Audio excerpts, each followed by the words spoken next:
The mind will use past experiences to protect you from pain in the future. Hi, everyone. Welcome back to another episode of the Mind Engineer community. I'm sharing here insight and tools to help people understand their mind to be able to start making changes. So let me change here the screen. There you go. Hi, everyone. If you're watching live, I would really like if you could type hashtag live. If you're watching replay, hashtag replay. If you can engage with this, it's free, and more people get to benefit from this that I'm doing. So thank you very much. And even if you're watching on YouTube and if you want to subscribe to the channel, receive more information about the different lives that I do, you can do that, and that will be great. So thank you very much. So let's talk about what am I talking about, the past? Because a lot of people out there are saying that supposedly there is no past, right? It's like the past is gone. But when people say that, it's because actually they don't understand how the mind works. It's like closing the hood of a truck or a car and thinking now because I closed the hood, the motor is not there. Sorry, but not seeing it, it doesn't mean that it's not there. So for the mind, as I always say, I'm going to keep saying it over and over again, the mind has no time. So for the mind, although it has no time, it doesn't mean that it doesn't remember the past. If you look at the conscious mind and the conscious mind being around 5 to 10%, the subconscious mind being around 90% of the mind, it has all our past memories, our long-term memories. So the mind didn't forget. What does that mean? That if in past experiences, imagine that I spoke up at school and kids made fun of me, or when I spoke at home, my parents always were telling me that what I was saying was wrong, that I wasn't right, or they were kind of debating what I was saying. I never felt validated or accepted with what I'm saying.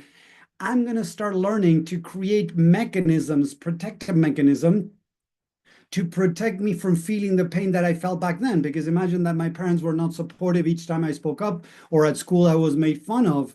The mind is going to say, how can I protect myself from going through this again? I don't want to feel pain again. So what the mind does, it says, I'm going to create a behavior to protect me from feeling this pain again. So look at this, as I was just saying in the statement in this video, right? The mind is going to use past experiences to protect you from the pain in the future. So the mind uses whatever is unresolved from the past to create potential futures of people are going to laugh at me. People are going to, take advantage of me. People are going to step up or they're going to step over me or whatever. And from there, it creates behaviors to protect me. The problem is that many times those same behaviors it created to protect you are also creating pain. So it's not that you're free of pain, you're still under pain, but maybe you're not even realizing this. So the mind normally thinks in the short term. It thinks, okay, each time I spoke up, I was brought down, I was judged, I was criticized. So I'm not going to speak up anymore to protect me. So not speaking up is also going to bring problems because imagine that you want to eat something or you want to study something or you want to do something and you're not speaking up and you're not doing what you want because you're disconnecting from that as a way of protecting yourself. Do you really think that you're going to feel free? You're going to feel happy? You're going to feel fulfilled if you're not really following your inner voice, what you really want? And I know the answer. The answer is, of course, no. If I'm not following my true calling, what I truly feel is for me, what I would really love, because I'm not speaking up, I'm also creating pain. Again, the thing is that the mind is more worried of being judged, criticized, and rejected, not feeling love and acceptance, than the cost of not feeling happy, fulfilled, or, freedom or whatever. So the mind is trying to keep you safe in the short term. The problem is that the short term is going to maybe work sometimes, but if you look forward, you're not going to be happy because when you're in your 60s, in your 70s, maybe somebody that is dying is going to look back and is going to feel a lot of regret a lot of shame for not speaking up, for not doing what they wanted to do, because their mind was protecting them. Yes, protecting them, not screwing them. It wasn't doing self-sabotage. It was protecting them from that deeper pain. So people might say, okay, Tommy, I'm getting what you're saying. I need to start doing what then? So what I'm going to share today is exactly what I help people with in the work that I do, and even the book that I share, in the course, in the working one-on-one. What I first of all help people start is exploring themselves, exploring their mind to understand what are their patterns, what are their behaviors, right? Because many times they're not even aware of their own behaviors, right? They might think about procrastination. Okay, yeah, that is a behavior. Okay, so now let's start seeing. Some people are aware of it, some others are not even aware of it. Some people tell me, Tommy, I'm not being able to scale my business. I'm not being able to, advance in my career professionally. I'm not able to, get into relationships. And when we start going deeper, exploring the mind, we start finding the behaviors. So I ask people that they're trying to grow their business, trying to, do things for themselves. And they're like, okay, have you done this or that? And they're like, oh, I don't have time. So people start blaming the problem as I don't have time. Oh, I'm stressed out. I'm low motivation. I'm lazy. Those are not the problems. Those are the solutions to something deeper. So the idea is, okay, what's really going on? Okay, a part of me thinks that I'm lazy. What am I being lazy about? Oh, waking up earlier. Okay, let's see what's going on there. Because many times the sleeping in, not being able to wake up earlier, could be related to pain being covered up by sleeping longer. If I sleep longer, there's less times of the day that I'm thinking of the things that are worrying me, that I might be rejecting myself, I might be criticizing myself, and I'd rather be sleeping. That's another way of protecting yourself. Sleeping more is more like a protective mechanism so that the mind doesn't go into this loop of beating yourself up, judging, rejecting, or things like that. So here we go. Now we start understanding that there might be pain. Okay, what pain is there? Why? How does it look like? Could it be judging? Could it be criticism? Could it be rejection? How are you talking to yourself that most people have normalized so much that they're not even aware of? It's amazing. I've been doing this for 16 years, and it's amazing because I start listening to people, and it's so basic, so obvious how they treat themselves. And when I ask, okay, what did you just say? And they say like something blah, and I'm like, how does that sound?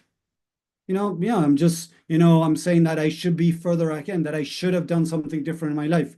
There you go. So if somebody comes externally, your partner, your mom, your dad, and they tell you that you did this and you should have done something different, how does that feel?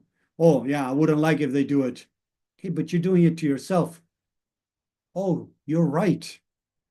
So another big exercise that I tell people to do. Hey, Susan, how are you? Nice to have you here. So another big exercise that I tell people that they can do is start writing down what they are affected by, what they are affected by. So imagine that somebody is affected by what their partner tells them. Write it down. My partner makes me feel blah. My partner makes me feel this or that. My boss makes me feel this or that. The people I talk to when I'm trying to build my business make me feel this or that. Write it down. They make you feel, stupid. They make you feel, that you don't know what you're doing. Okay, start writing. It could be emotions, it could be thoughts. Write it down. Start with that. Next step, people, is to start changing the word my partner, my boss, my client, my potential client, and putting your name in there. How are you making yourself feel? Because in that sense, you're going to be able to start discovering what is the truth behind all of this.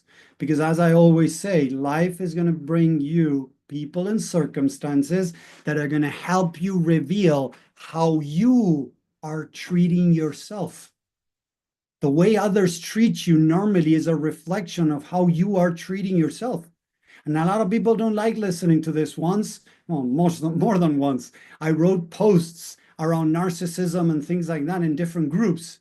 and people started attacking me as if I were the worst person in the world. And the only thing that I was sharing is many times the way you are being treated is a reflection of how you are treating yourself. Meaning that if somebody is acting as a narcissist towards you, self-centered, they don't care about you, blah, blah, blah, what you're telling me, it's more about what's going on in your world than in that world on the outside. Because in most cases, and listen to this, if somebody comes to me and says, oh, my partner is all, so self-centered, the opposite of that is people pleasing. Listen to this, people pleasing. So that person might people please others. So in a way, they're not giving to themselves. So they might have narcissistic traits towards them too. The people pleasing, not so much, but maybe beating themselves up, right? Being hard on themselves. So yeah, they might not be doing it to others, but they're doing it to themselves. And now they're attracting people in their life that treat them in the same way so they can reveal how they are treating themselves. So, again, the idea is to be able to see how we treat ourselves. Most people are not even aware of it. We have blind spots. We don't realize how we're treating ourselves, but we realize how are others treating us. So if somebody's maybe not being so loving, not so supportive, not validating us, not accepting us, not making us feel loved, the question is, how am I doing this to myself? How am I treating myself that could be similar to this? How am I talking to myself? What are the things that are running in the back of my head? Because if not, as I started this presentation today, right, the mind is going to use my past to create behaviors that normally are going to look like, again, laziness, procrastination, perfectionism, people pleasing, not setting boundaries, control. Seriously, most of those behaviors are the byproduct of what happened in our past that is unresolved and that we keep adding to this. Why keep adding to this? Because maybe I keep telling myself that I'm stupid. I keep telling myself that I'm not good enough. I keep telling myself that I'm not, I don't deserve, that everything's going to go wrong, that I'm not going to be able to make it. What is the negative self-talk going in your mind that then the mind is going to try to protect you from that self-talk again by doing things that are going to keep that self-talk at bay? An example again, if I take actions and it doesn't go well, and I start judging myself because of the results that didn't go well, what's going to happen is the mind is going to push me to start procrastinating and hiding again, not taking actions to protect me. So when I start understanding how the mind works, I can start identifying my own behaviors. What is it that I'm looking for? Am I looking for validation, support, feeling good enough, feeling valued, feeling seen? The next thing is, where am I not making myself feel seen? Where am I not making myself feel validated? Where am I making myself feel not good enough? Because from there, now I have the power. If I think that others have to make me feel good enough, I'm giving my power away. And I'm following this guy, Chase Hughes, that he's a behavior expert, right? And he talks about how when we open the door to looking for, in a way, validation from the outside, we're also opening the door for being, in a way, affected by what others say about us too in a negative way. So when we're able to see that, suddenly it's like, oh, how can I start closing that door so that I don't need that on the outside? Because the more I need that on the outside, it means that I'm going to be affected by the negative that are going to come in. So where did I learn that I need to look on the outside for acceptance, recognition, validation, love, or anything? The more I'm able to start giving that to myself, realize that that was something that my parents taught me because they didn't know better. And now I can start learning how to give it to myself. Suddenly, I'm not going to be affected so much by others. And on the other hand, my mind is not going to need to protect me for negative outcomes, because if I feel love and acceptance, I can start taking risks. I can start maybe another business. I can quit my job and look for another job. Or in the meantime that I'm, at my job, I start looking for another job. I can go to my boss and I can ask for a raise. I can, go out there and start dating people and see what comes out. The problem is many times people feel insecure and they're worried that if they go ask for a raise with their boss and the boss says no, their world collapses. Or a person that is going to start dating and a person doesn't, give them back love, they don't respond their messages, they seem not committed, they don't choose them. Suddenly they don't feel chosen, they don't feel good enough, they don't feel validated, they don't feel beautiful enough, whatever that is, intelligent enough, desirable enough, and they start going this downward spiral because they're not choosing themselves.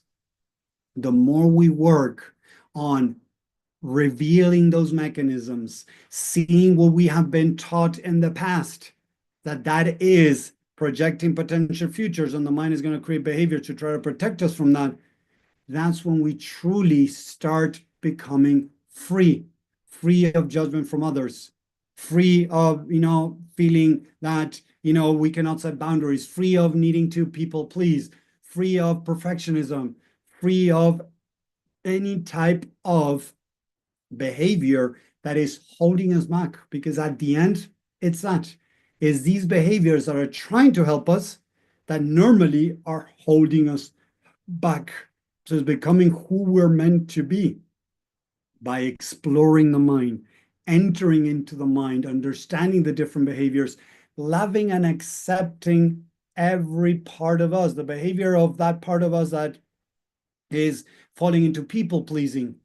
Love it and accept it, because it started people pleasing because they wanted to feel love and acceptance. So the more you beat yourself up for doing that behavior, you are rejecting yourself. The more you reject yourself, the more you're going to fall into people pleasing. It's the opposite of what most people teach. Listen to this again. A part of me didn't feel love and acceptance.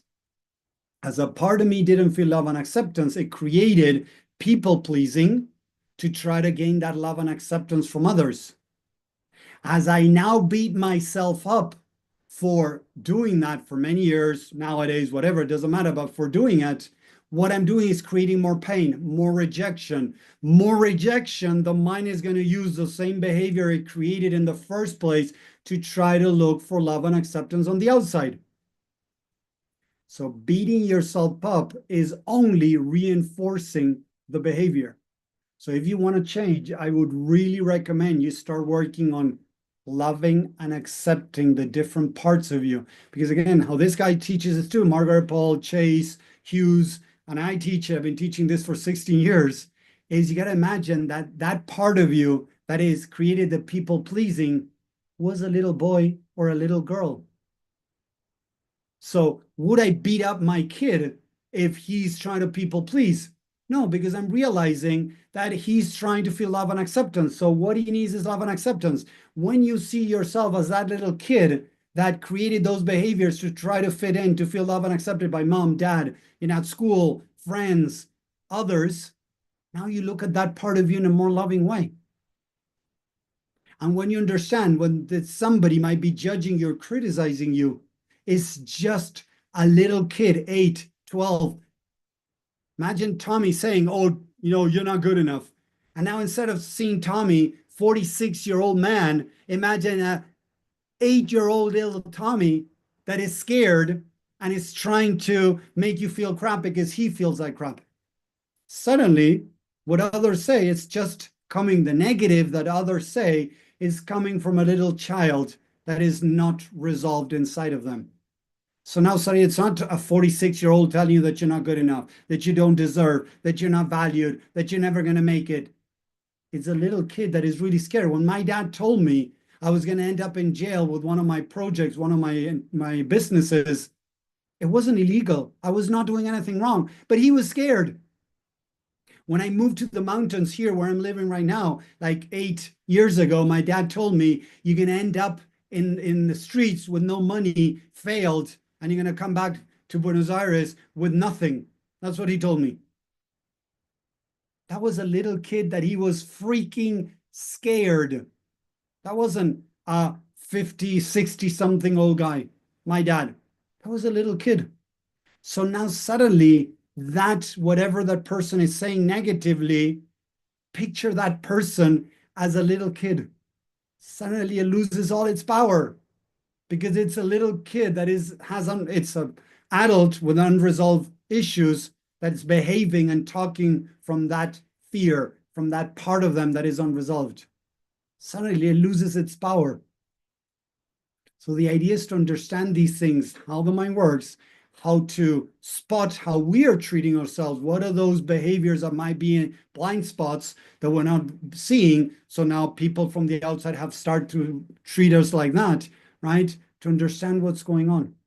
Now we become authors, creators in our life, nobody else. Because this is important to understand. When we put our life in other people's hands, we're giving our power away. And then we complain that we're living the life that we're living, but actually we're giving our power away. Yes. So the idea is to start regaining that power, to become co-creators with God, spirit, universe, whatever you want to call it, because that's you. Whatever you're creating in your life is exactly what you're asking for. I know it sounds weird, but if my kid, right, is not doing good in maths, I'm going to sit down with him and bring math problems to help him improve in maths. If he's having reading problems, I'm going to sit down with him and we're going to do some reading. When we're doing it, he's going to be pissed. He's going to be angry. He's going to feel frustrated because we're practicing something that he realizes that he's not good at. So if I'm not a perfect dad, and I would do that for my kid, bringing those circumstances to him to help him improve in maths, in science, in Spanish, in English, in reading, wouldn't God, universe, spirit do exactly the same for you? Think about that, people. Whatever is happening to you is an opportunity to become greater.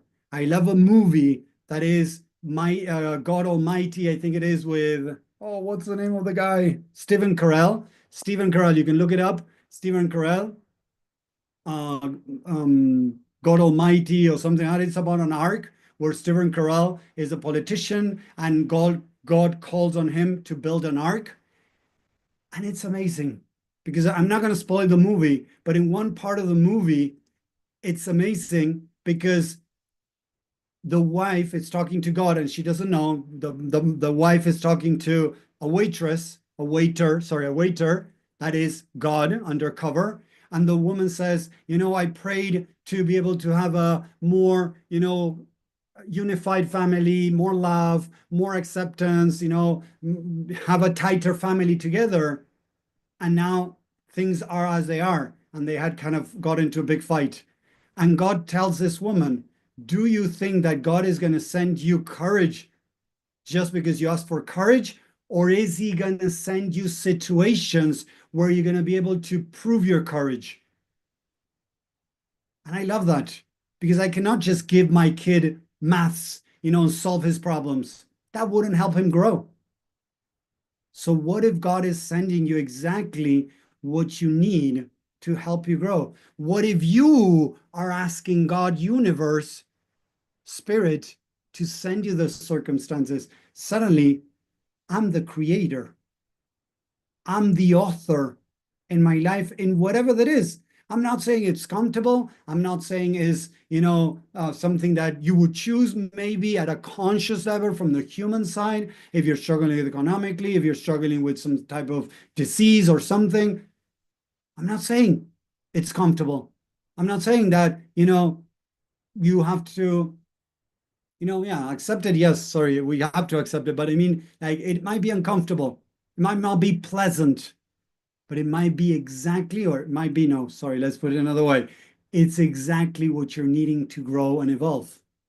So when we start looking from there, and I'm not saying I'm there all the time, but I'm practicing this because it really suddenly, if you look at life from there, take a breath, put your hands like this on your chest, take a couple of breaths, and just think what I just said. Think of what I just said, that God is sending you people and circumstances to help you become more who you are, that you are creating this in your life. How does it feel? Do you still feel hopeless? Do you still feel helpless? Do you still feel disempowered? Please put in the chat.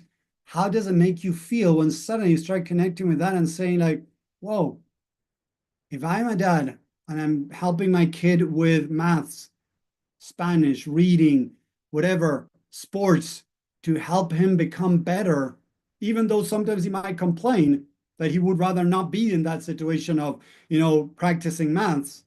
I know that's the best for him. What if God knows exactly what is best for you? Suddenly, for me, right now, at this moment, I feel such a calmness inside of me, such a freedom inside of me, that everything is aligned. And I'm not saying that I feel like that 24/7, people. Don't get me wrong. Right now, our country is going through, something really difficult. Things are crazy in our country. So, yeah. But again, when I connect back to spirit, when I connect with soul, when I connect with I'm the creator and God is helping me through this, it's like I feel a part of the reality. Thank you, Susan. There you go. At least for me, it brings so much peace, so much empowerment that I'm in control of my life. Even though sometimes it doesn't feel like it, even sometimes I might be experiencing different negative emotions, it's okay. I embrace everything. I not just embrace when things go the way that I want. I try to embrace everything. That's the idea. I hope that makes sense. I hope you enjoy this. I share this from the bottom of my heart to help you guys as much as I can, help you understand how the mind works and how to be able to make changes. So again, I hope you enjoy this and I'll see you next time.